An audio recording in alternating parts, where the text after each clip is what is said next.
Bom dia, boa tarde, boa noite.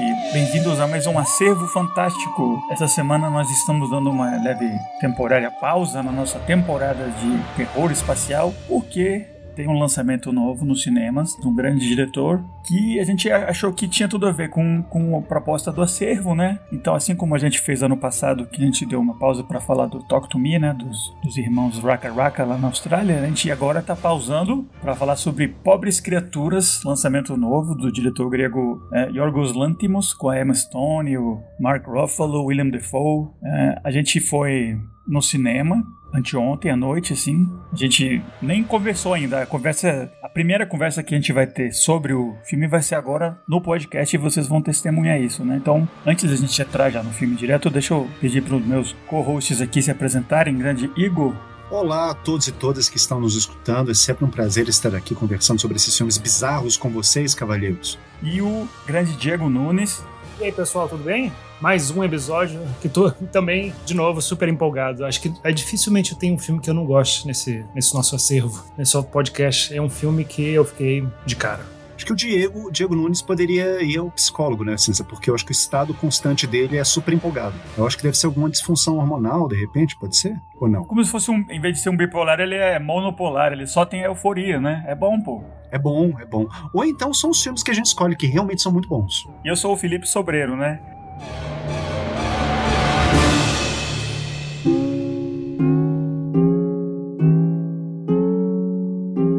Pois é, então a gente não tem nem história com esse filme, não é um filme antigo, então bora já partir pra conversa logo. Eu vou fazer só um apanhado assim, super rápido, sem dar muito spoiler, que, como os ouvintes já devem estar sabendo, né, só pelo trailer, esse Pobres Criaturas é uma adaptação de um livro, 92, do mesmo título. É um escritor escocês, cujo nome agora me sai da cabeça. Alistair Gray. Alistair Gray, isso. É um filme de 92 do escritor escocês Alistair Gray. E é uma releitura do Frankenstein, né? Basicamente, um cientista cria uma pessoa nova, uma moça, que tem um corpo de adulta, mas uma cabeça de criança, né? E ela vai se desenvolvendo e você acompanha ela nessa aventura dela se independizando e se aventurando pelo mundo, assim, no final do século XIX, né? É um mundo meio fantástico, não é exatamente a nossa realidade, e é isso, né? Não tem muitas revelações, assim. Não é um filme de plot, de trama, e sim do desenvolvimento de personagem, da personagem principal, que é a Bella, representado pela Emma Stone, que, assim, tá completamente transformada, né? Então é isso, né? Bora... Primeiras impressões, assim,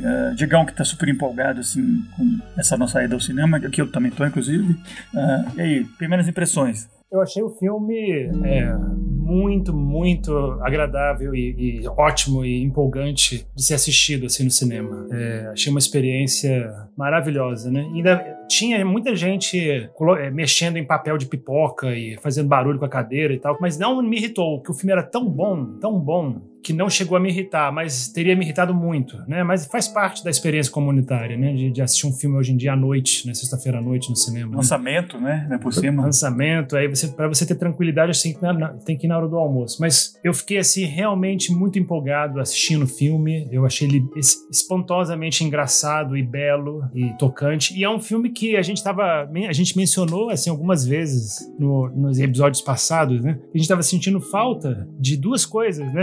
Em filmes hoje em dia, falta de sexo e falta de demonstração assim, aberta do desejo, né, do prazer sexual feminino, né? E esse filme tem borbulhões dessas duas coisas, né? Então a gente tá assim super feliz e satisfeito com essas duas coisas. A gente assistiu um grande, maravilhoso filme e é um filme que tem tudo isso. Você sabe que por causa dessas coisas, esse filme tem sido muito controverso, né? Inclusive, justamente por conta, né, de coisas que a gente já tinha conversado, né, cavalheiros? Assim, parece que é uma característica geracional, né, nos Gen Zs, que eles não gostam de ver cenas de sexo no cinema, ou se sentem desconfortáveis, né? E esse filme ele tem sido muito criticado nesse sentido, porque, né, não apenas tem cenas de sexo, tem várias cenas de sexo. Depois a gente pode falar sobre como essas cenas de sexo são mostradas no filme. Isso tem incomodado muitas pessoas, né? Então é um filme bem controverso. A gente tá em panos quentes aqui falando sobre esse filme. É isso aí. Em relação à obra do Yorgos nesse filme, Diego, o que você achou, assim? Você acha que tem a ver com os outros dele? É o melhor dele? É um filme totalmente totalmente diferente, é uma evolução, é um filme muito mais experimental em relação aos que você já assistiu dele, assim. Eu não assisti muitos, não. Eu assisti só The Lobster, A Favorita, e só, eu não vi outros. Não, eu não vi Dogtooth, eu não vi The Killing of the Sacred Deer. Mas eu sei que tem muito a ver com Dogtooth, é como se fosse um assunto muito parecido, né? Um experimento parecido, mas eu acho que tem a ver com os filmes que eu vi, porque ele cria um mundo à parte, mas é um mundo que é como se fosse um mundo alternativo meio reflexo, como se fosse uma realidade quase que meio bizarra, no sentido bizarro, do super-homem bizarro, mundo bizarro. Mas que ele usa isso, essa realidade que ele cria, esse universo que ele cria, para falar sobre o nosso mundo, sobre a nossa história, sobre o ser humano aqui, sabe? É só para acrescentar que isso que o Diego falou do super-homem, a versão bizarra do super-homem, que é um reflexo deturpado, né? É uma versão que tá mostrando de volta, mas não é igual, é meio grotesco, né? O reflexo. Então eu acho que ele utiliza muito bem esses universos que ele cria em quase todos os filmes dele para falar da condição humana, utilizando uma metáfora, utilizando um universo, utilizando um universo mental mesmo diferente dele, assim, sabe? Então ele cria vários artifícios visuais e artifícios de roteiro, sabe? Para falar sobre nós, para falar sobre o mundo de hoje. Então eu acho maravilhoso. Muito bom. Igor, você, qual foi as suas primeiras impressões em relação a esse filme e em relação aos outros filmes dele? Né, do Yorgos. Assim como o Diego também, eu não assisti todos os filmes do Lanthimos, né? Mas assim, assisti alguns vários dele. Eu não sei, bom, assim, falando um pouquinho sobre a experiência de ter assistido esse filme no cinema, né, que o Diego ele falou do incômodo das pipocas, eu também senti esse no começo do filme, principalmente, eu senti esse mesmo incômodo, né, assim, sabe? A gente tá acostumado, hoje em dia, né, assim, infelizmente eu tenho que dizer, assim, a gente ficou desacostumado a assistir filmes no cinema, com as plataformas de streaming, sabe, com a possibilidade de você fazer download de filmes também. É muito fácil ter acesso a filmes hoje em dia. Você não tem mais que ir ao cinema. Então, ir ao cinema pode ser uma experiência um pouco problemática, assim, para certas pessoas, né? Justamente porque você tem que lidar com o outro, né? Com o estranho, né? Com uma pessoa que você nunca viu e que tá lá do seu lado, sentado do seu lado, fazendo barulho, fazendo comentário, fazendo ruído, rindo alto, chorando, não sei. Mas eu gostei de ter visto esse filme no cinema porque eu achei bem interessante, assim, ver a reação das pessoas, sabe? O que as pessoas estavam achando engraçado, o que as pessoas estavam achando incômodo, porque esse filme, assim como outros filmes do Yorgos Lanthimos, a proposta dele é causar justamente um desconforto. Assim, eu acho que o Yorgos Lanthimos, assim como o Diego falou, né, eu concordo, ele tá tentando criar uma espécie de pensamento a respeito da condição humana, desde o primeiro filme dele, né, eu imagino. E para isso, para fazer com que o público questione certas coisas que a gente já toma como certo, que são regras sociais, são regras de grupo, são coisas do ser humano, são coisas internas nossas, atitudes psicológicas, posturas que a gente tem, para fazer com que a gente questione isso. Ele causa, o cinema dele, ele visa causar um certo estranhamento, mostrando o comportamento e a vida de pessoas que são, entre aspas, bizarras, ou estranhas, ou fora da caixinha, ou são outcasts de alguma forma, né? Então foi engraçado estar no cinema e ver a reação do público a certas coisas que estavam acontecendo. E eu vi, assim, especialmente eu estava sentado exatamente do lado de um casal, né? O homem do casal, assim, ele era muito vocal, sabe? Nas reações de desconforto dele. Principalmente quando tinha alguma cena meio estranha no filme, quando a Bella Baxter, né? Interpretada pela maravilhosa Emma Stone, ela fazia alguma coisa, assim, estranha, inusitada, esquisita, ou falava alguma coisa. O cara do meu lado, ele ficava fazendo umas... Nossa! Ele ficava fazendo... Mas eu achei isso bom, sabe? E claro, assim, a gente vai conversar sobre que coisas estranhas, bizarras e inusitadas são essas, né, do filme, né? Mas eu gostei muito dessa experiência de ter visto esse filme no cinema. É isso aí.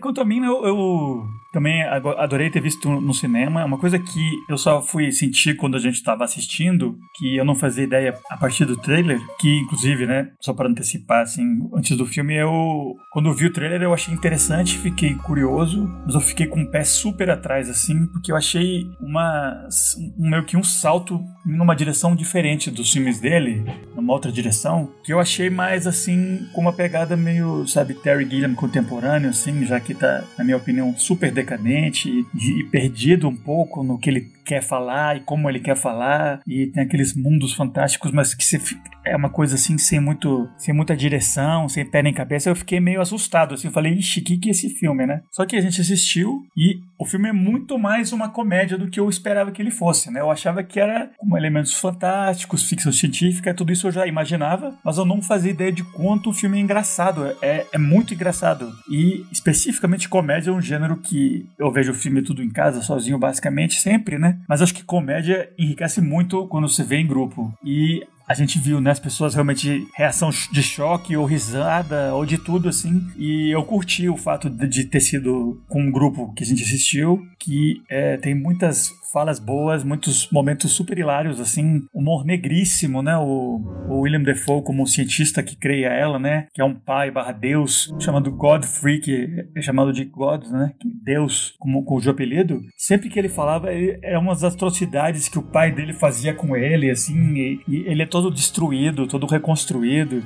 Então você sem esperar, começava uma cena, assim, muito engraçada. E eu gostei de ter assistido no cinema por isso. E também, que a imagem na tela grande, som de cinema é outra coisa, mas o fato de ser comédia, pra mim, me pegou de surpresa um pouco, de ser tão engraçado, né? E realmente eu fiquei pensando, né, qual é a relação desse filme com os outros dele, né? Você pensa muito mais pelo menos eu, né, em Dogtooth, o primeiro filme dele que eu assisti, que é super transgressivo e tal, mas não é engraçado, né? Só que realmente, né, se você começa a pensar na direção na qual ele tem andado, especialmente, por exemplo, The Lobster, a favorita, né? Ele realmente está indo nessa direção, claramente, faz algum tempo.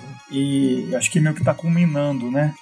Não é realmente um desvio em relação aos filmes anteriores dele, sim. É nessa direção mesmo que ele tava indo, né? Eu botei muita fé, gostei.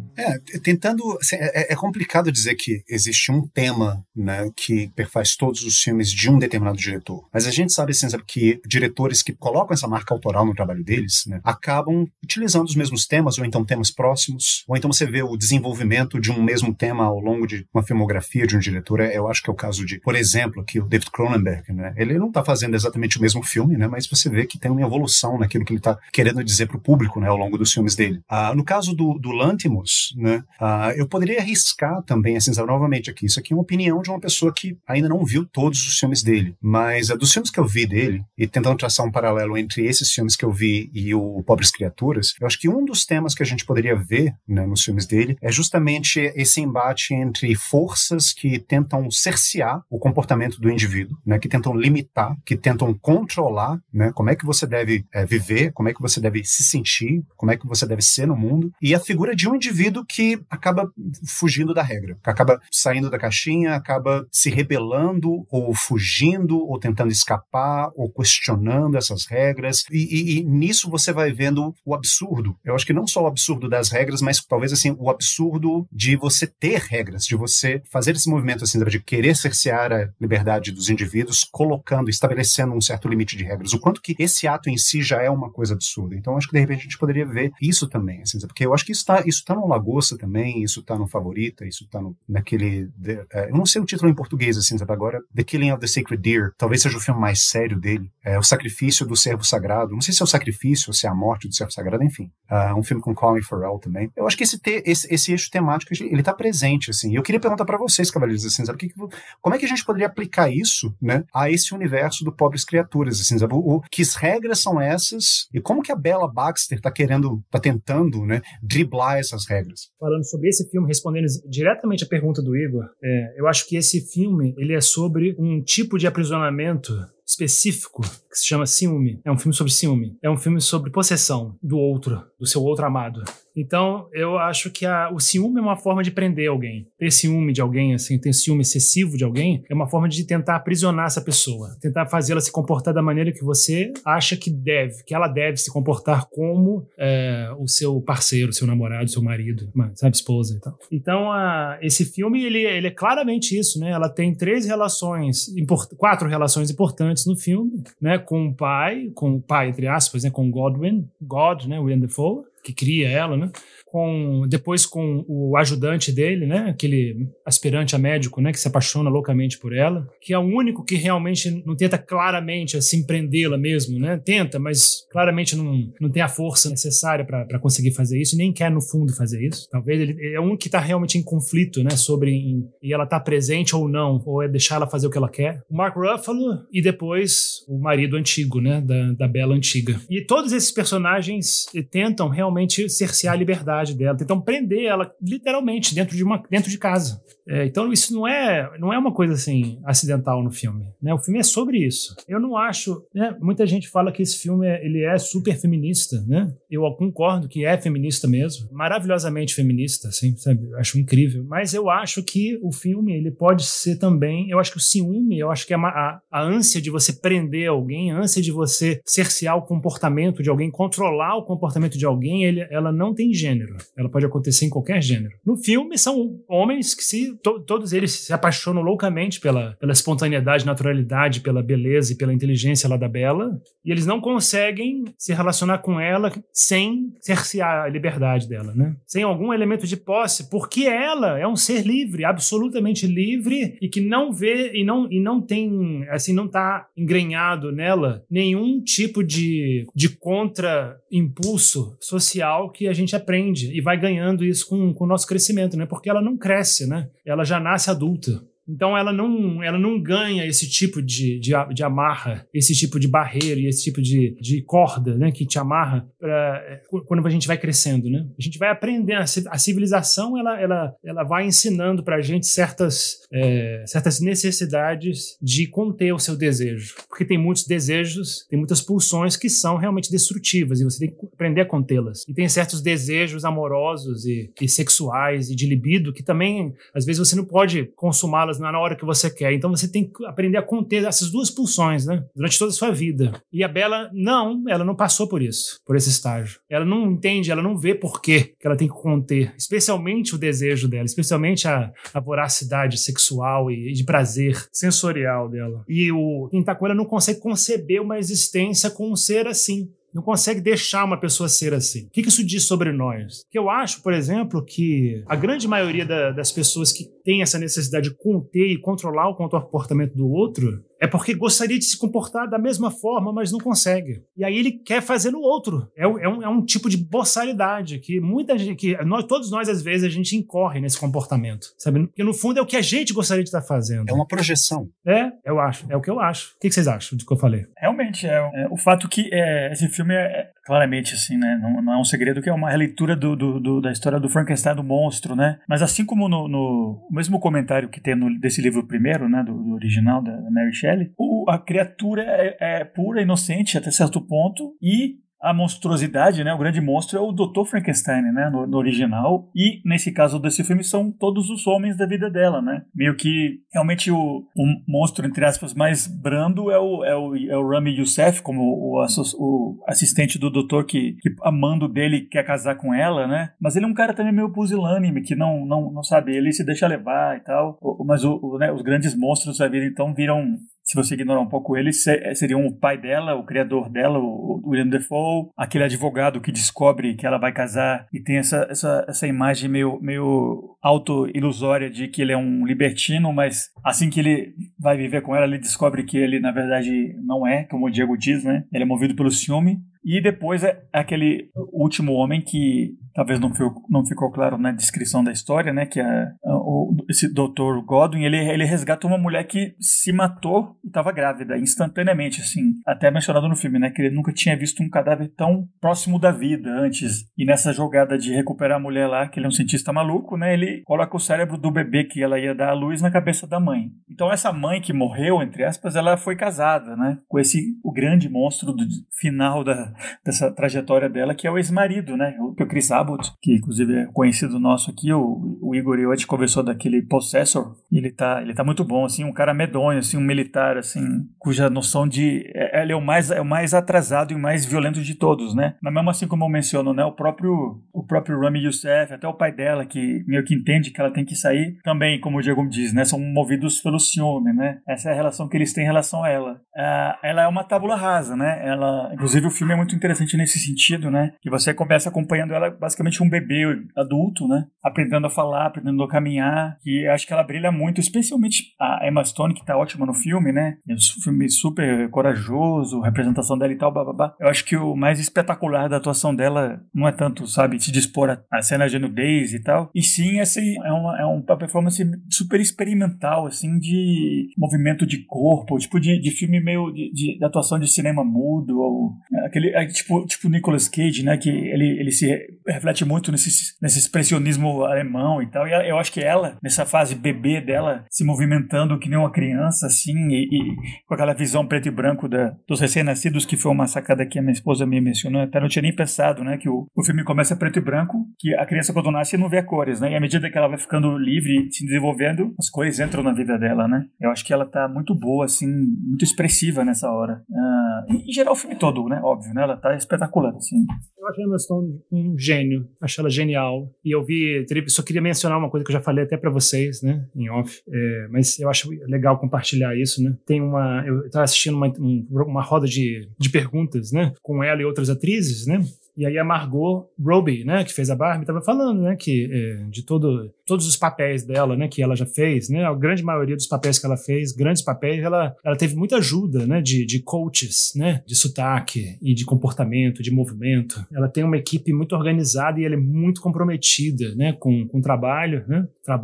Ela faz muito laboratório, estuda muito personagem antes de fazer os filmes, né, tanto é que ela é uma grande atriz, né. Aí ela perguntou para Emma Stone, né, como é que ela se preparou para fazer a Bella Baxter. Se ela teve muita ajuda, se ela teve uma equipe e tal. E a Emma Stone falou que não, que ela fez da cabeça dela e do diretor. Foi tudo assim, ensaiado e treinado entre ela e o Yorgos, né? São ideias dela e dele. E é isso. E você vê o trabalho dela, o resultado desse trabalho genial, maravilhoso no filme.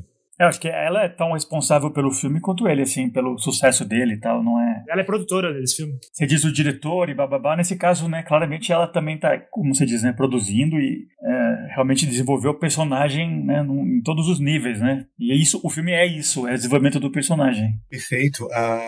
Eu queria agora tentar também responder a pergunta que eu mesmo fiz para vocês, né, a respeito dessas regras, né? Bom, assim, fora, obviamente, né, as regras societais que a Bella, enquanto uma mulher, nesse período delicado, né, que foi virado do século XIX, começo do século XX, né, tem que se submeter, e a gente vê, né, no filme, e vocês mesmos já comentaram, cavalheiros, assim, é um mundo eminentemente masculino, né, um mundo, assim, dominado por homens. E é interessante ver como esses homens são retratados no filme do Yorgos Lanthimos, porque todos eles, né, talvez o Remy seja a única exceção, né, mas mais ou menos, né, não é tão exceção assim, o personagem do Max, né, que é o assistente do Godwin, mas todos os homens são muito caricaturais, assim, sabe? E todos os homens são muito monstruosos, né? Monstros mesmo, sabe? A começar o próprio Godwin, né? Que ele é uma espécie de amálgama entre o próprio Victor Frankenstein e a criatura dele. Eu acho que essa rebelião da Bella, né? De querer sair da casa do Godwin e querer ver o mundo, ela vem um pouco, assim, sabe? Dessas duas visões que o filme traz pra gente, duas visões opostas de como você vê o corpo, como você lida com o corpo. Pro Godwin, o corpo é uma espécie de laboratório de experimentos. Ele é um personagem carismático, assim, mas ele é um personagem também muito inescrupuloso, assim, sabe? Tipo, ele vê o corpo de uma maneira muito utilitária. Corpo para ele é espécimen de laboratório, é carne de açougue, sabe? Tipo, é um corpo pronto para ser dissecado, né? É objeto de estudos, experimento científico. Então ele tem essa visão. E isso porque o corpo como máquina, né? Como máquina. Isso porque o pai dele tratava o próprio corpo dele dessa mesma forma. O que me fez pensar, assim, sabe, que talvez o Godwin, né, seja, né, isso é uma fantasia minha, uma digressão minha, seja a criatura de Frankenstein, sabe, com um diploma de medicina. Eu acho que se a criatura do livro Frankenstein tivesse finalmente, né, se livrado de todas aquelas coisas e, né, fugido para algum país e conseguido estudar medicina, seria o Godwin, né? Então quando ele fala, meu pai fazia isso comigo, meu pai não sei o quê, ele tá falando do Victor Frankenstein. Mas enfim, isso é uma digressão minha. Então você tem essa visão do corpo, né, que é uma visão muito utilitarista do corpo. O corpo como experimento, que é uma visão, eu acho que até muito contemporânea, né? Assim, a gente vive numa sociedade automedicável, né? Em que você tenta, né, fazer do corpo uma máquina de performance. E aí você vai pra academia, e aí você toma esses remédios, aí você toma esses suplementos nutricionais para você tornar o corpo cada vez mais produtivo, né? Então, essa visão do corpo como máquina é contemporânea. Tem essa expressão de hackear o corpo, né? De você, qual é o tipo de exercício que faz que você gere mais resultado, qual é o tipo de jejum que faz que você não sei o quê. Então, não é uma coisa de comer para viver ou fazer exercício porque você precisa se movimentar, e sim que você tem esse aparelho, você tem que desenvolver o máximo possível, né? De uma maneira técnica, né? Meio que separada de você como pessoa, né? E aí você tem uma visão oposta do corpo, que é a visão da Bella, sabe? Que é o corpo como fonte de sensações, o corpo como fonte de prazer. Ela vê o corpo e a gente pode fazer um paralelo, sabe? Entre essa saída dela da casa, é a partir do momento em que ela descobre, né, os prazeres da masturbação com uma cesta de frutas, né? Uma cena maravilhosa. O cara do meu lado gritava, urrava, né? De tão desconfortável que ele tava, tadinho. Então ela descobre os prazeres da masturbação. E assim, notem uma coisa também.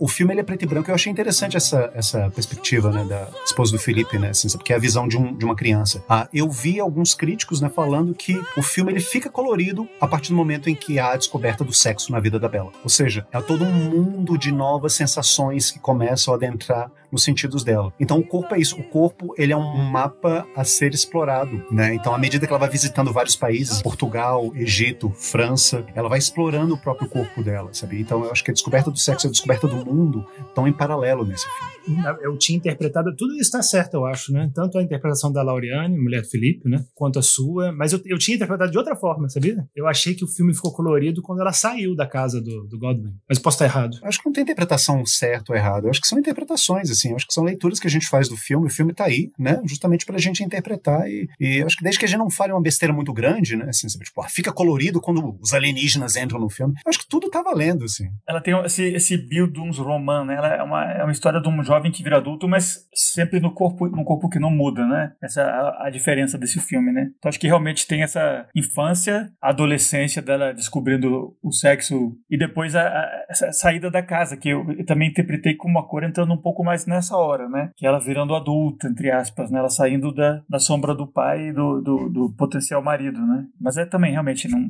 é aberto à interpretação, né? Mas puxando desse assunto que já foi mencionado, né? Um filme que, assim, raramente hoje em dia se vê, né? Sexo e desejo no cinema mainstream. Esse é um filme, uma coprodução internacional, europeia e tal, mas é um filme que passa em todos os cinemas, é um grande filme, né? E, então é raro você ver isso, e a gente tinha mencionado no episódio do Enigma do Horizonte, né? Já começou a puxar esse assunto, né? De representação de desejo e sexo como uma coisa que foi sendo tirada do cinema comercial, não por um mandato judaico-cristão lá da organização que censura, e sim uma movimentação da indústria para tentar não ofender ninguém e ter a maior quantidade possível de espectadores, né? E isso não é novo, tá? Faz tempo acontecendo, desde os anos 80 até 90 e tal, que foi isso que o Igor mencionou, né? Que essa nova geração Z, jovens agora de 2020 e tantos, não são chegados em sexo, em representação de sexo e tal, mas eu só queria puxar isso, né? Que eu não acho que eles nasceram puritanos, e sim que é meio que um fruto meio deprimente da própria cultura, né? Que foi ficando meio eunuca, né? Nos últimos 25, 30 anos. E é isso que eles esperam agora, né? Então chega um filme desse e explode a cabeça deles, né? Nossa, a atriz lá do Superbad agora tá pelada e tem várias cenas de sexo direto e ela goza e não sei o quê. Meu Deus, não, né? E eu já tinha lido também na internet, né? Que essa geração, assim, que eles dizem, não, se a cena não serve pra nada de sexo, pra que ter, né? Não sei o quê. É meio que uma fonte disso, né? Eu não culpo eles, né? Eles são o resultado dessa cultura que eles têm consumido, né? E vamos ver se diretores um pouco mais dessa linha do Yorgos começam a puxar um pouquinho numa outra direção, mas que represente um pouco mais plenamente, né, a vida humana, né? Não apenas o que seja mais palatável para a maior quantidade possível de audiência ao mesmo tempo, né? Não todo filme tem que ser assistido pela vovó e o netinho e a mãe e o pai ao mesmo tempo, né? Vamos apostar em filmes que talvez sejam só para parte do público, né? né? Sei lá. Eu concordo com tudo que você falou. Eu acho que é bom também apontar, né, que essa questão aí que você disse, né, sobre como é que era o sexo retratado há alguns anos atrás, né, especialmente nos anos 80 e 90, né, certamente esse desconforto de hoje, ele tem uma certa razão, né, porque certamente muitos filmes passados, né, havia muita exploração, especialmente das atrizes, né, das mulheres. Elas tinham muita intimidação e muita exigência, mesmo quando não queria, mesmo quando a cena era gratuita, sabe, de ter uma cena de sexo, uma cena de nudez, muitas vezes gratuita. Então isso tem uma certa razão, né, tem uma certa... havia muita exploração, né, e hoje em dia tem uma reação também muito grande da geração Z, dos milênios, contra também a indústria pornográfica também, né, que também é uma indústria de exploração, de prostituição, né, de quase escravização sexual praticamente, né. Então hoje em dia realmente está muito cenas de sexo e de prazer, para ser aceitável os critérios são muito mais exigentes, de fato. Tem muito tabu ao redor, assim. Então, mas eu tenho certeza que há uma forma, como esse filme comprova, como Itumaman também comprova, há uma forma não exploitative, né? Não exploradora de retratar o sexo e de fazer com que os atores façam o que eles querem fazer de maneira confortável, sabe? E de forma espontânea. Assim, eu queria adicionar isso, né? Que quando a gente diz aqui no programa em geral que é uma pena, né? Esse esquema, essa assexualização do cinema em geral, não é porque a gente quer ver peitinho, né? Não é isso.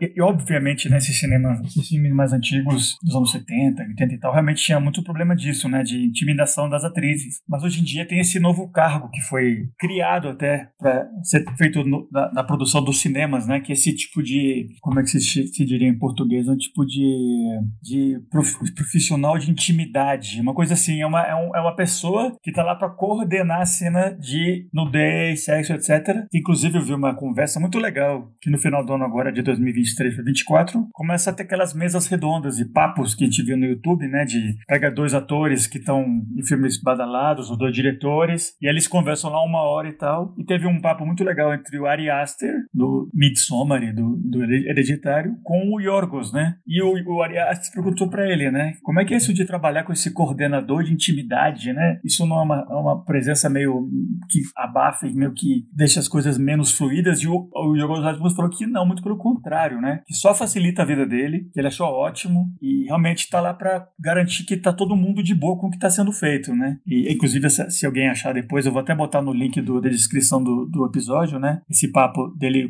do Yorgos com o Ari Aster é bem legal e fala especificamente disso, né? Dessa representação e da presença dessa coordenação de intimidade, né? Que permite que essas cenas existam de uma maneira que ninguém tenha sido humilhado, forçado a estar sem querer e tal. E talvez o fato que criaram esse novo papel dentro da produção do cinema meio que indique que realmente tá caminhando a ter um tipo de retorno desse tipo de cenas, assim, né? De um cinema um pouco mais natural, nesse sentido, né? Principalmente cinema mais direcionado para o público adulto, né?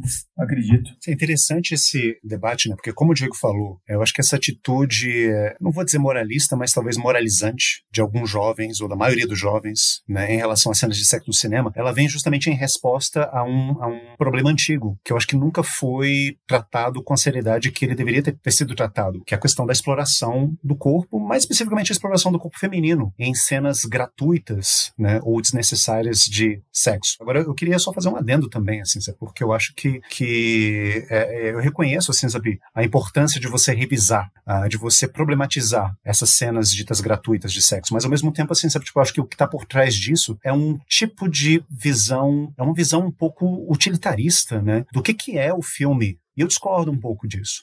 Você dizer que, por exemplo, assim, sabe, assim, eu não vou falar, sabe, agora por todos os filmes que tem cenas de sexo, porque em alguns filmes, de fato, a cena de sexo ela não tem muito por que estar ali, sabe, a cena de sexo, especialmente em filmes ruins, em filmes baratos, em filmes muito comerciais, né, que você sabe que obviamente foram feitos, né, para trazer as pessoas para o cinema, ou então no passado, né, fazer com que as pessoas alugassem certas fitas de vídeo, ou certos DVDs, né, então assim, eu acho que não tem muito o que questionar nesse sentido. Mas a gente não pode colocar todos os filmes que são feitos, que têm cenas de sexo dentro de um mesmo no saco e dizer que tudo, não, mas tudo é exploração, tudo é nocivo, tudo é tóxico. Não é por aí. E eu acho que tá por trás dessa visão também, dessa crítica também, essa visão de que, essa cena, mas por que essa cena tá no filme? Não tem motivo dessa cena tá no filme, né? E eu vi algumas críticas desse tipo, né, sendo feitas a respeito do Poor Things, né, do Pobres Criaturas, que é um filme em que o desejo e o sexo são elementos que impulsionam a trama. Então, assim, é claro que tem uma funcionalidade para a própria história do filme, aquela cena de sexo tá lá, mas assim, ainda assim, eu vi muitos comentários, assim, sabe, tipo, em Instagram e YouTube, pessoas questionando, assim, sabe, mas por que tem que ter tanta cena de sexo? Ou então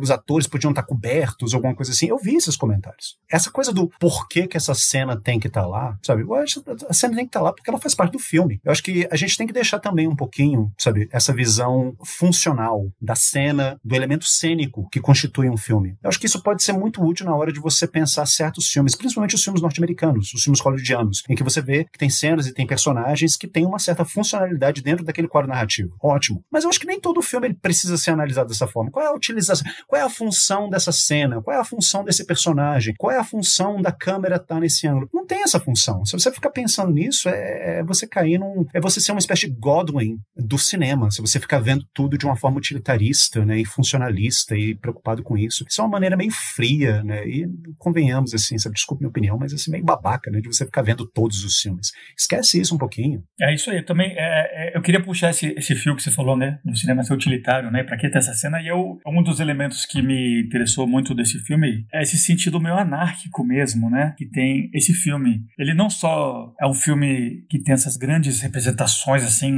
não naturais, assim, meio teatrais quase, mas é um filme que ele é formalmente meio bagunçado. Eu achei legal isso. Além de mudar de cor pra preto e branco, vai e volta, ele brinca muito com o formato da tela, ele brinca muito com a lente da câmera dele. Às vezes é uma câmera mais padronizada, assim, que você vê a cena normal, e outras vezes é uma grande angular, assim, tipo olho de peixe, sabe? Que tá tudo meio distorcido, assim, e não é necessariamente, assim, pontualmente explicável, né? Tá assim porque essa cena tem que expressar isso, né? E sim, ele fica meio que brincando com os elementos que ele tem na disposição dele, né? E eu gostei disso, desse aspecto meio caótico um pouco, meio anárquico. Eu gostei disso, né? Não é um filme tão formalmente duro, assim, tem uma rigidez meio lógica, meio David Fincher, ou meio Nolan, né? É um filme meio livre um pouco essas horas, né? E eu mencionei 2 diretores que eu acho gênios também. Mas eu digo, é uma outra vibe, é outra coisa, né? Então, realmente, a utilidade, a necessidade, acho que são palavras que não entram muito quando você vai pensar no Pobres Criaturas, né? Finalizando, uma coisa que eu deixei de dizer, mas eu queria te falar, sobre a questão da exploração da personagem da Bella, da exploração sexual que ela passa pela vida, né? Explorando, né, prazeres e aprendendo, né? Eu acho que em nenhum momento ela é objetificada no filme, né? A atriz, especialmente, porque em muitos filmes... Pelo filme, né? Pelo filme. Em muitos filmes que a gente vê no passado, que a gente viu no passado, né? Claramente a atriz está ali sendo objetificada para que o espectador masculino tenha prazer de assisti-la, de vê-la. Claramente ali. Mas em nenhum momento as cenas de nudez e as cenas de sexo com a Emma Stone é feita para isso, sabe? Não tem isso. Não é feito dessa forma. O filme tem outro propósito. As críticas que o Igor mencionou realmente estão fora de lugar, sabe? Porque essas críticas são corretas quando a personagem feminina está sendo objetificada ali para um olhar masculino, o famoso olhar masculino, né? Tóxico, desejoso. Male gaze. Exatamente, o male gaze, sabe? E esse filme não tem male gaze, não tem espaço para male gaze, sabe? Eu acho que também parte pela própria Emma Stone tá ali desenvolvendo o filme, né? É um filme autoral dela, eu senti isso, né? Também. Então como é possível ser um filme com male gaze se é tão claramente algo que tá vindo dela como uma criadora, uma atriz, uma escritora, né? Etc. Então eu acho que realmente é um contrassenso, é um absurdo perguntar se aquela cena ela podia estar coberta. Não, pra quê tá coberta? Não tá, sabe? Não precisa, pode estar descoberta, sabe? E cumpre melhor a cena, é mais natural, realmente cumpre o propósito do filme. Ela tá ali daquele jeito que ela tá. Então é absurdo. Mas voltando a esse negócio, essa questão formal do filme, que você falou, que também notei muito, né? Esses dois elementos no filme são bem claros, assim, são notáveis de fato, facilmente notáveis, todo mundo nota. Que é realmente o uso da câmera, da lente angular, né? Da lente angular máxima, né? Que é o olho de peixe, que em vários momentos aparece, e também o preto e branco e o colorido, e também todas as cidades no filme, elas são cidades cenário, né? Parece que é tipo uma parede gigante que foi pintada, né? Eu acho que tem muitas cenas que tem muita pintura e com uma ilusão tridimensional, ou seja, são todos artefatos, né? Todos os cenários e o uso da câmera são artefatos cinematográficos. É um pouquinho, não igual, nem semelhante, mas é no mesmo paradigma que o Wes Anderson faz. Ele cria uma moldura para dizer isso aqui é o meu universo, é a minha ficção que eu tô criando. A estética do Wes Anderson é completamente diferente, mas o processo é o mesmo, né? Também é o cinema como uma coisa artificial. Então, eu acho que o Olho de Peixe, ele também ajuda nisso. Olha, tá vendo a deformação dos atores? Tá vendo aqui como é que tá? Tá totalmente diferente do que você vê na vida real, porque não é a vida real. Isso é uma metáfora. Isso aqui é tudo distorcido, isso aqui é tudo imaginário, fictício. E veja o filme dessa forma. Eu acho que é como se fosse uma porta de entrada para você assistir o filme. É tipo uma perspectiva que o diretor coloca para você. Tenta pensar nisso como uma metáfora, né? E aí você tira, né? Você extrai símbolos, você extrai significados disso tudo, né? Eu acho que a música, inclusive, ajuda muito nesse sentido, né? Eu achei a trilha muito boa. É um músico novo, um cara chamado Jerskin Fendrix. E eu achei a música super interessante. É dissonante, é meio barulhenta. Tem uns instrumentos que você reconhece, mas ele parece meio... Assim como a visão do Olho de Peixe distorce a realidade, né? Eu achei que a música repetia um pouco isso, né? Tem aquela beleza estética da música, meio... com uma pegada mais tradicional, meio clássica, mas meio fora de, sabe, tá passando um filtro, né, tem um abafamento lá que te diz que não é um mundo normal, uma situação normal, é um mundo meio de sonho, né, é um mundo de ideias, né, é belo, mas não é isso, né, você tá vendo uma coisa aqui fora do padrão. Eu vou dar uma de pimba aqui agora, rapidamente, assim, dizendo que a gente pode dizer que o Yorgos Lanthimos, né, ele usa artifícios brechtianos, né, para fazer com que o público ele se distancie um pouco daquela ação e não se identifique tanto, né, com a narrativa, a ponto de estabelecer um pensamento crítico sobre aquilo que ele está vendo na tela, né? Mas eu não quero discorrer sobre isso, não. Eu concordo. Fica no ar, então.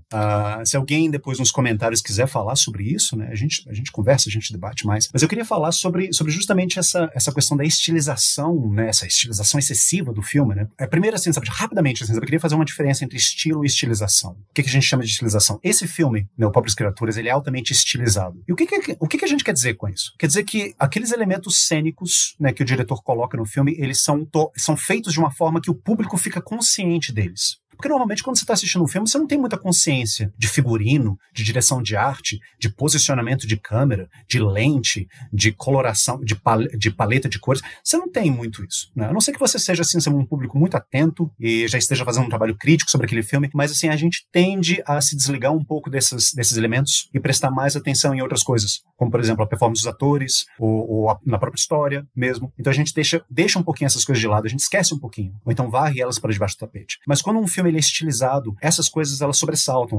você tem consciência disso. Então assim, é impossível não ter consciência ou não reparar na direção de arte desse filme, ou então na fotografia muito colorida, nas lentes que eles utilizam nas câmeras, nos figurinos espalhafatosos, nas roupas, exatamente, sabe? E uma coisa que eu achei curiosa, e eu queria saber a opinião de vocês também, assim, eu acho que o filme ele tem um arco, né, muito claro, que é, como o Felipe falou muito bem, assim, é um Bildungsroman, é a história do processo de formação da personalidade de uma personagem, que no caso é a Bella Baxter. É a educação sentimental, né, da Bella Baxter, né, esse filme.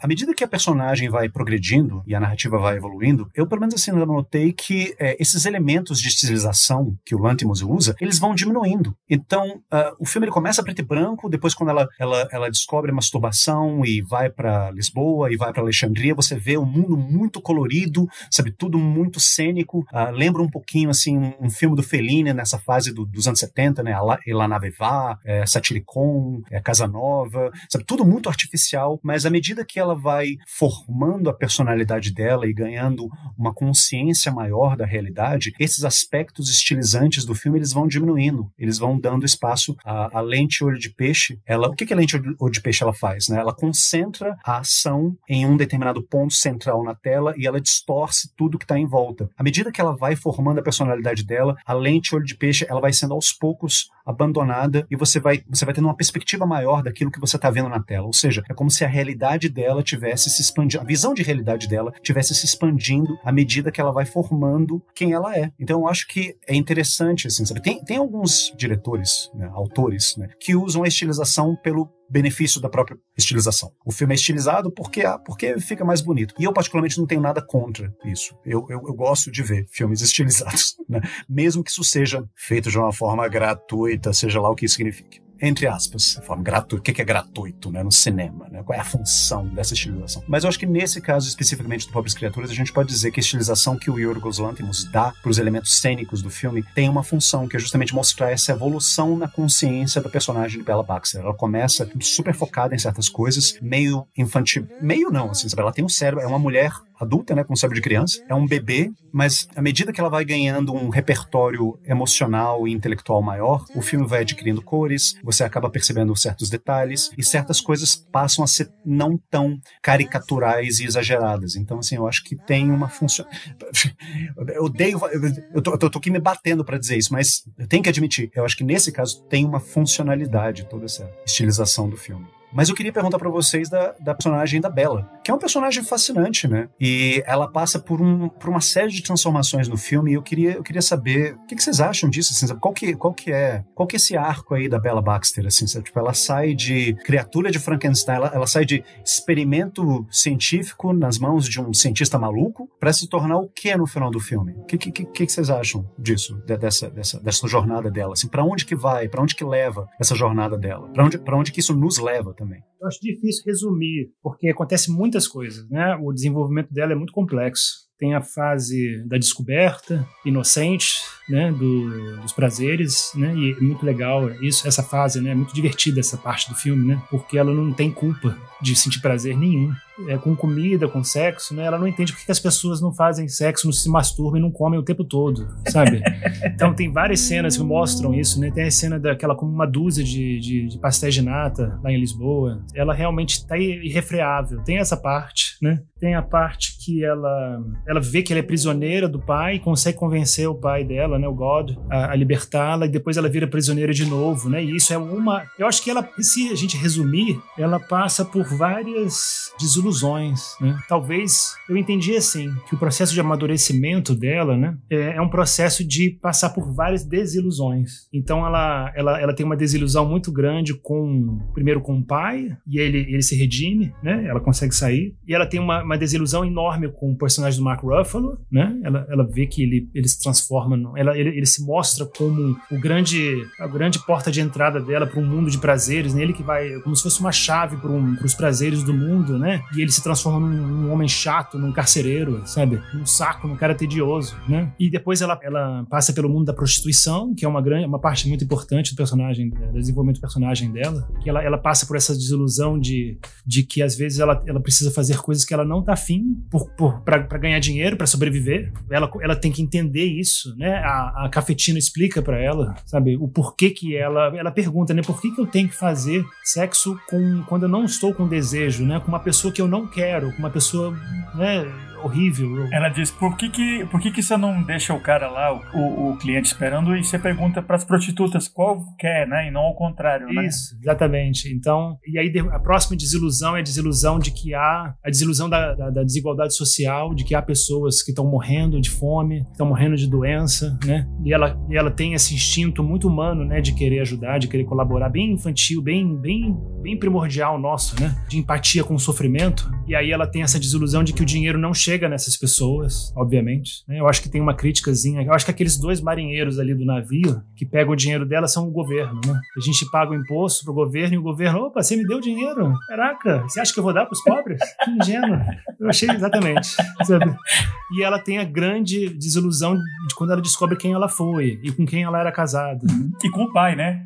Essa desilusão secundária com o pai dela, né? Que não contou o passado dela, né? E eventualmente ele morre, também tem esse elemento, né? A morte do pai. Então ela termina o filme muito mais contida, né? Ela termina o filme com um somatório de decepções e desilusões que fazem dela quem ela é no final. E a gente fica realmente se perguntando, me pergunto isso também, pra vocês, né, pro Igor. E se pode falar que ela é uma pessoa mais madura ou melhor por todas as experiências pelas quais ela passou? Eu ia mencionar isso, né? Que ela tem um resumo, teoricamente, ela simboliza, né? Todas as pessoas, né? De certa maneira, a adolescência e a entrada na vida adulta de qualquer um, né?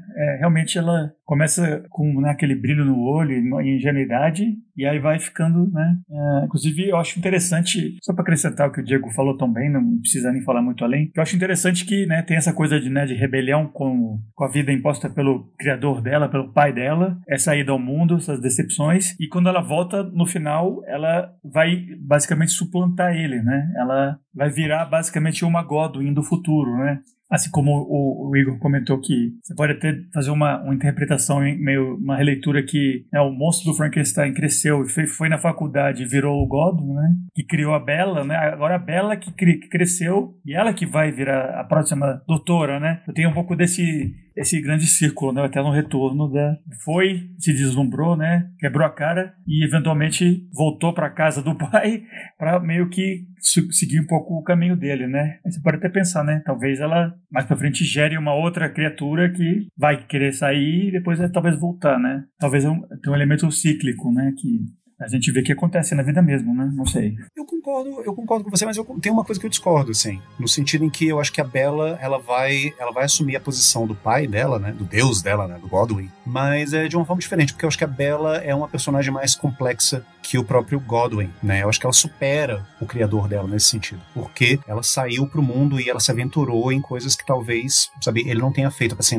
nada no filme dá a entender que ele tenha feito, que ele tenha passado por aquelas coisas. Aliás, muito pelo contrário, né? Como eu falei no começo, assim, como ele é esse personagem que tem essa visão muito utilitarista, né, do corpo, né, muito funcional, né, das partes do corpo e tudo mais, que trata o corpo como sendo objeto de estudos, ela não tem essa perspectiva, né? Ela experienciou o corpo também como fonte de prazer, como fonte de sensações, algumas sensações boas, outras não tanto. Então ela tem uma experiência mais abrangente. Mas eu só queria concluir a minha fala aqui dizendo que o filme ele tem uma metáfora que eu achei muito bonita, sabe? Que eu queria usar um pouco essa metáfora para poder entender o que eu acho que é o arco da personagem da Bella Baxter no filme, né? Que eu acho que o filme ele mostra pra gente, né, de uma forma muito, muito rica e muito bela, a conclusão de um projeto existencialista, né, de ser. O que eu tô querendo dizer com isso? Juro pra vocês que isso não é pimba. Dessa vez eu não tô sendo pimba, não. Projeto existencialista no sentido de que Sartre ele falava, né, que a existência precede a essência. Ou seja, você primeiro nasce com um corpo e você vai adquirindo, né, uma alma, entre aspas, ao longo da sua vida. A alma não é um pressuposto do ser humano, é uma coisa que você vai construindo. Isso faz parte do seu processo de formação. E eu acho que o que a gente vê no filme, o que a gente testemunha no filme do Lanthimos, né, é o processo de criação de uma alma, né, assim, a formação de uma personalidade. A Bella, ela começa utilizando a expressão do Felipe, né, como uma tábula rasa. É uma mulher pronta, né, com um cérebro de criança. Ela é uma personagem maravilhosamente desavergonhada, né? Ela é shameless, né? Porque ela não introjetou todas aquelas interdições e regras da sociedade, justamente, né? Porque ela era um bebê ainda. Então, ela trata o sexo de uma forma desavergonhada, ela trata os prazeres de uma forma desavergonhada, ela trata tudo, né? De uma maneira muito desavergonhada e pura, né? E inocente. E isso é muito perturbador pra gente, porque a gente não vê as coisas dessa forma, a gente não tem essa perspectiva. Então, por exemplo, nessa parte do bordel, que ela se torna uma prostituta, né, em Paris, esse desenvergonhamento da Bella faz com que ela viva essa experiência, que é uma experiência, né, como o próprio filme traz, assim, uma experiência de degradação, uma experiência de humilhação, mas ela não tem vergonha disso, tanto é que ela fala pra todos os homens, eu sou prostituta, olha, eu já me prostituí, tipo assim, é com você, se você vai julgar isso, é você, mas eu não julgo isso, ou seja, ela abraça isso. E tem uma coisa que a Cafetina fala, né, a Sweeney, que é aquela atriz maravilhosa, aquela Catherine Hunter, ela diz uma coisa que eu acho super interessante no filme, ela fala assim, olha, pra você ter uma experiência completa de vida, alguma coisa assim, porque eu não lembro agora, não tô com o roteiro do filme aqui na minha frente pra ler, mas ela fala alguma coisa assim, pra você ter uma experiência mais abrangente, mais completa de vida, você tem que passar por essas experiências de degradação e humilhação. Eu acho isso muito bonito, porque isso abraça todo o escopo da experiência humana, não só aquilo que, né, esses gurus da autoajuda e do autoaprimoramento, né, dizem que é pra você fazer, sabe? Ou seja, não são só as coisas bonitinhas da vida, né? O que faz a gente humano é também esse tipo de experiência. E a frase que eu eu acho bonita, né, que é a metáfora, que eu queria encerrar minha fala com isso, é dizendo que no final da vida do Godwin, quando ele explica pra ela, assim, sabe, tipo, olha, você é essa criatura que eu fiz no meu laboratório, sabe, eu peguei o cérebro da sua filha e coloquei na sua cabeça. Ou seja, ele fala, você é Bella, você é a sua filha e você também é a sua própria mãe. Eu acho que isso é a síntese do projeto existencialista de você dar à luz a própria alma, de você se construir e assumir uma responsabilidade por quem você é, sabe? Você se tornar o seu próprio filho e o seu próprio pai, ou a sua própria filha e a sua própria mãe. Eu acho isso muito bonito e eu acho que nessa fala, eu já estava gostando muito do filme, já estava gostando de tudo, todas as bizarrices e loucuras do filme, mas quando o Godwin ele fala isso, quando o William Dafoe ele fala isso, eu falei assim, cara, esse filme, ele tem não apenas ele tem uma beleza estética, mas ele tem uma profundidade de alma, né? Vou usar aqui de novo essa palavra, que vale muito a pena ele ser visto, né? Eu acho que recomendo, né, para os nossos ouvintes assistirem esse filme, realmente. Então, pessoal, essa foi a nossa conversa sobre o Pobres Criaturas, filme de 2023, né, que lançou aqui no Brasil em 2024, filmaço. Não sei se é o meu filme favorito do Yorgos, né? Eu ainda não vi um filme dele que eu não gostei, mas eu acho imperdível, assim. E como eu mencionei, né? É uma comédia mesmo. Então, se você puder assistir no cinema, com o público, com gente gritando e comendo pipoca, você não vai se arrepender, não, porque a reação grupal é muito boa e ajuda o filme, né? Mas antes de dar o tchau e anunciar o nosso próximo filme, né? Estamos no nossa sessão de dicas e recomendações pro ouvinte. Eu vou começar hoje dessa vez, se vocês não se incomodam, porque eu tava na dúvida, né? Pensando, né? O filme mais batido que você poderia recomendar, que é uma obra-prima, mesmo assim, e não é minha dica, é A Noiva de Frankenstein, com a Elsa Lanchester. É um filmaço, mas não é esse o que eu vou recomendar. Eu fiquei na dúvida, então acabei decidindo ficar com dois filmes para recomendar para vocês. Um que, dos anos 70, 75, o filme do Jim Sharman. É um dos poucos musicais que eu gosto, que é um gênero que eu não tenho muita paciência, mas que eu adoro a trilha desse filme, que é rock and roll total, e o Tim Curry tá excelente, a Susan Sarandon. É The Rocky Horror Picture Show, que é um musical rock and roll, que é uma releitura do Frankenstein, assim como Pobres Criaturas. E ele lembra um pouco esse filme, nesse aspecto que eu mencionei, meio caótico, meio bagunçado do filme, do mundo, das representações. E eu acho que vale a pena, em vez de criar uma mulher ideal, o cientista, que é o Dr. Frankenfurter, que é o Tim Curry, ele cria o homem ideal, né? Que é um cara assim com um corpo de jogador de futebol americano, com a cabeça de uma criança também, né? Me lembrou quando eu estava assistindo. É um filme engraçado, clássico. E por outro lado, é um outro filme que também releitura do Frankenstein, mas é mais por um lado meio de fábula, um filme mais bonito e menos chocante, assim, menos transgressor que o Pobres Criaturas ou o Rocky Horror Picture Show, mas que também gera esse mundo fantástico artificial. É o Edward Mão de Tesoura, do Tim Burton, filme de 90, que o Johnny Depp tem uma representação também super específica do personagem, assim, que também, como a Emma Stone, remete um pouco ao cinema mudo, ao teatro. E eu acho que são dois filmes que mostram, tipo, dois lados dessas releituras do Frankenstein que o Yorgos juntou no Pobres Criaturas, né? Então as minhas dicas são Rocky Horror Picture Show, de 75, e o Edward Mão de Tesoura, de 90. Diegão, qual é a sua recomendação para os ouvintes? Pessoal, eu também tenho uma recomendação de uma releitura do Frankenstein, se o Frankenstein fosse uma inteligência artificial num corpo feminino, que é Ex Machina. Espetacular, já vi várias vezes, maravilhoso o filme. E é um filme também que fala muito sobre a autonomia e esse desejo masculino de aprisionar o objeto amado, né, a mulher, e de fazer com que ela, e controlar esse outro ser, né, e não deixar que ele tenha a própria vida. Então é um filmaço, filme também super bem atuado, né, também com direção de arte muito linda, muito, muito, muito interessante. Alex Garland com Oscar Isaac dando show de bola, né, Donald Gleeson, filho do Brandon Gleeson, também dando show, e a nossa querida Alicia Vikander, né, o primeiro filme que ela realmente, foi o filme que lançou ela pra fama, né. Muito bom. Igor, você encerrando aqui a nossa sessão de dicas para os ouvintes. Pensando nessa atmosfera meio surreal e absurda do filme, né?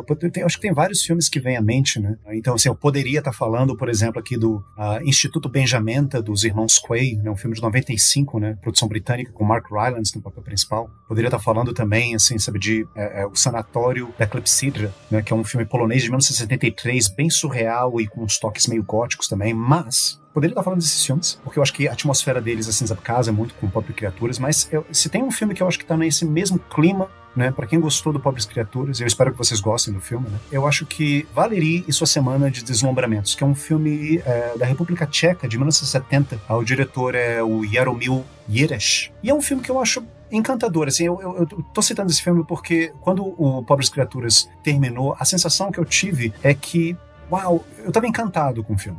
Me encantei com Pobres Criaturas. E assim como eu me encantei com Pobres Criaturas, eu me encantei quando assisti esse Valerie e Sua Semana de Maravilhamentos, Deslumbramentos. Porque é um filme também que ele não é nenhuma adaptação de Frankenstein, não tem nada a ver com Frankenstein, mas ele é, à sua maneira, um filme que parodia, ao mesmo tempo ele parodia e presta homenagem a uma certa tendência gótica do cinema, né, que a gente pode ver no Frankenstein, que a gente pode ver no Edward Mãos de Tesoura. E ele conta a história de uma menina de 13 anos que, olha só, assim como a Bella Baxter, ela tá descobrindo o sexo, ela acabou de ter a primeira menstruação dela, e ela passa por uma série de aventuras e desventuras bem surreais. O filme, ele é meio que inclassificável, né? Ele é uma mistura de fábula com cinema surrealista, ele tem uns toquezinhos de soft porn, então sim, tem cenas de sexo, tem nudez masculina, tem nudez feminina no filme. Tem elementos de horror gótico também, porque um dos vilões do filme, né, é uma fuinha que tá disfarçada de bispo, que é um vampiro ao mesmo tempo. É uma loucura, mas é um filme deslumbrante. Tanto do ponto de vista da narrativa, quanto das imagens dele, a trilha sonora dele eu acho linda. Então, se você ainda não viu, eu recomendo que você redescubra essa obra-prima do cinema tcheco, né? Valerie e Sua Semana de Maravilhamentos ou Deslumbramentos. Muito bom. Então, pessoal, essas foram as dicas para vocês. E só para avisar, então, né, esse foi um episódio, assim, quase que um bônus, né, que a gente deu uma pausa na temporada de terror espacial. Só que agora a gente retoma, né? A gente conversou no episódio passado do Alien 3. A gente deu uma separada agora para falar dos Pobres Criaturas. E no próximo episódio, a gente volta com o nosso amigo Danny Boyle e o Alex Garland, inclusive, que escreveu, ele é o diretor do Ex Machina. Foi um filme de 2007 chamado Sunshine Alerta Solar, aqui no Brasil, com o Cillian Murphy, né, que tá, enquanto a gente grava agora, tá concorrendo ao Oscar de melhor ator pelo Oppenheimer, né, é um dos primeiros filmes dele, assim, com mais destaque. Eu acho um filmão, né, vamos ver, então, o que o resto do pessoal acha, né, daqui a 2 semanas, quando a gente conversar sobre ele. Bora dar tchau pros ouvintes. Igão. Tchau, gente. Muito obrigado pela paciência de terem escutado a gente, cavaleiros. Como sempre, eu tenho que salientar que é um prazer estar conversando com vocês. Gostei muito da nossa conversa e tenho que dizer que, assim como o Diego Nunes com certeza está muito empolgado, eu estou muito empolgado para falar com vocês sobre Sunshine no próximo episódio. Até lá, um abraço. E o grande Diego. Logicamente que a gente está empolgado para falar de Sunshine, um ótimo filme, excelente, imperdível, próximo episódio, não percam. Um abraço para vocês, foi um enorme prazer também. É isso aí, pessoal, esperamos vocês daqui a 2 semanas. Falou!